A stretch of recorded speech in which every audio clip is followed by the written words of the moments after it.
From the state of Georgia, Raphael Warnock. Yeah!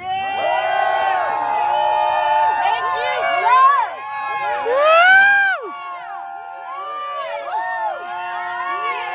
Well, hello, everybody.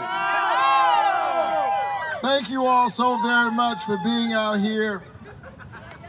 And thank you for your witness in this moral moment in America. Yes! Yes! We are at a place.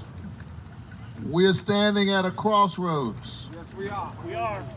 This is about what kind of country we want to be. Yes! Yes, sir. Yes! We already know who Donald Trump is. We do. Yes, we do. The question is, who are we? Yes! And what do we want in a moment like this? I don't know about you, but I want a country and a vision that embraces all of us. So I'm proud to be here with you in this moral moment. I represent the people of Georgia in the United States Senate. Yes! Yes! And I'm deeply honored that they would send me. You know, it's a real honor for the people of your state to say that since we care about our children Yes! and we want the best for them, We do. and we care about our mothers and our fathers as they deal with the blessings and the burdens of aging, Yes! because we believe that everybody ought to have health care and every child ought to have a chance. Yes! And since all of us can't go to Washington, D.C., we're going to send you. Yep. And we're going to trust that in rooms of power, you will remember who sent you there. That you will remember your covenant that you have with the people that you represent. I think about that every single day. Yes! But every time I come and speak at a rally like this, I am reminded that long before I came to the Senate, long before I represented Georgia in these halls of Congress, Yep. the last time the Trump administration was pushing forward a reconciliation bill, the year was 2017. Yep. And I was here not as a senator, I was here as an agitator.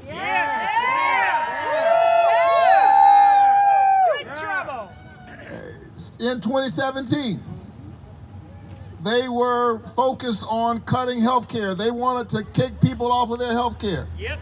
You all remember that? Yes. They were trying to repeal the Affordable Care Act. Yeah. They said repeal and replace, but they didn't have anything to replace it with. And I was here that day as an activist pastor, Thank you. pastor of Ebenezer Baptist Church, where I still serve. Woo. And we were gathered in the rotunda of the Capitol, praying Yes. and singing. Yes. It was clergy from various faith traditions Yes. all across our country. Yes.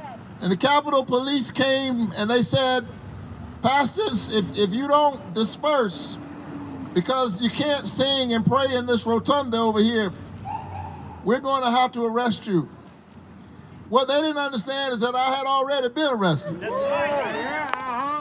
My mind and my heart and my imagination had been arrested by this idea that we are much better than this and that the wealthiest country on the planet can afford to provide basic health care to all of its citizens.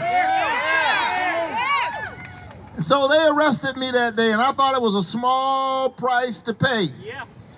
But in the years since, the people of Georgia have seen fit to send this guy who was used to fighting from the outside to work on the inside. And that's what our fight has to be about, y'all. It has to be an inside fight and an outside fight. Are you ready to make it happen? We got to fight on the inside. And we got to fight on the outside. Because I live in Atlanta, I get to walk around and rub shoulders with giants all the time. I was John Lewis's pastor. Wow. Zernona Clayton, another lieutenant of the movement, who Dr. King, she's short, he used to call her big. She's a member of my church. Wow. Dr. King's sister, up until 2 years ago when she passed away, she was always sitting on the second row while I was preaching. Can you imagine preaching in front of Martin Luther King Jr.'s sister every Sunday? Wow. But Andrew Young, who's in his 90s, is still with us. Yeah. Let's hear it for Andy Young. He's been fighting a good fight for a long time.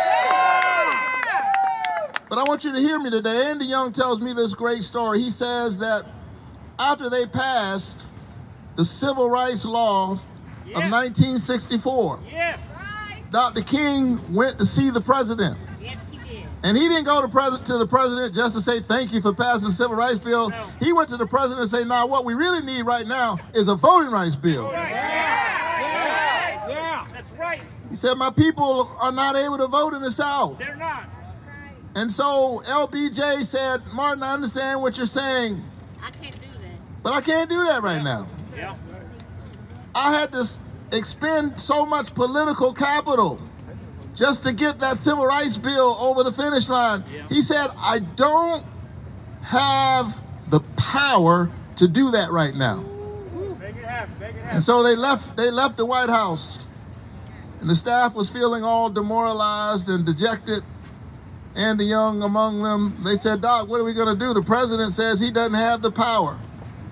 And Dr. Martin Luther King Jr. with a shrug said, "Well, if the president doesn't have the power, I guess we're going to have to go and find him some. That's right. Yeah. That's right. We're going to have to go and give the president the power that he needs to do what needs to be done." Yes. And that's why they went to Selma. Yes. Yes. Selma was the answer on the outside for what they weren't able to do on the inside. Do you understand what I'm trying to tell you? I'm trying to tell you that I need you on the streets while I'm fighting in the suites. You have to create the context for change. Yes. Yes. And hear me, and I know you all know this, but you got to spread the word. You have to do it through peaceful means That's right. of protest. That's right. Otherwise, you lose your moral credibility. That's right. You lose your voice. You cannot allow yourself to look like that which you deplore. Yeah. That's Yeah. right. That's right. Isn't it a sad irony that Donald Trump is talking about he may have to invoke the insurrection clause? Yeah. Imagine that. The insurrectionist president wants to invoke the insurrection clause. That's right. But we cannot allow ourselves to look like him, No, we can't. No, we can't. because he is trying to divide us. He is using our military men and women and service members as pawns in a sad and cynical political game. That's right. He does not respect the military. How many veterans do we have out here? Raise your hand. I know we got folks who served. Give our veterans a great big round of applause. Donald Trump does not respect our service members. Never did. He calls them suckers. That's right. He calls them losers. And now he wants to use them in his sad and cynical political game. He wants them to show up on the streets in war gear because he's trying to convince American citizens that we are at war with one another. We're not. Well, I've got news for Donald Trump. We are not at war with other American citizens. We are at war against bigotry. We are at war against xenophobia. We are against war against a sad policy that would take food out of the mouths of hungry children in order to give a tax cut to billionaires. That's what we're fighting against. Are you ready to stand up in these streets? Are you ready to fight for health care? Are you ready to fight for human dignity? We need you in this moment. And so tell our young sisters and brothers, they're trying to pull my coat tie. You asked the Baptist preacher to speak.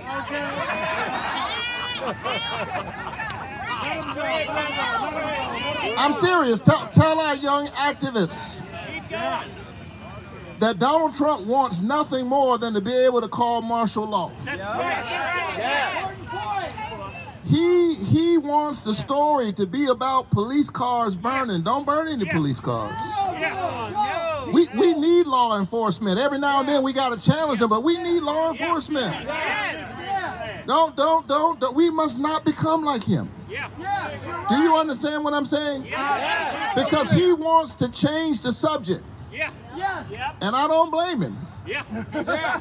What he wants to do is unpopular. Yeah. I don't blame him for wanting to change the subject. That's right. He wants to cut $800 billion out of Medicaid, That's right. kick people off of coverage, Yeah. disabled people, children, the working class. He wants to kick all of them off of health care. He wants to cut $300 billion out of SNAP just to give people like Elon Musk a tax cut. No wonder he's trying to change the subject. But we won't be distracted. But we're going to hold him accountable, and we will not be distracted. No, we won't be distracted. We will not be distracted, and we will not be divided. We're focused, right? We're ready, right? We know the work that is in front of us, and we know that it's not about the people in power, it's about the power that's in the people. So stand up today, and stand up tomorrow, and stand up the next day, and stand up the next month, and keep on standing until every child has a chance and every American has health care, and we push toward a greater future. God bless each and every one of you.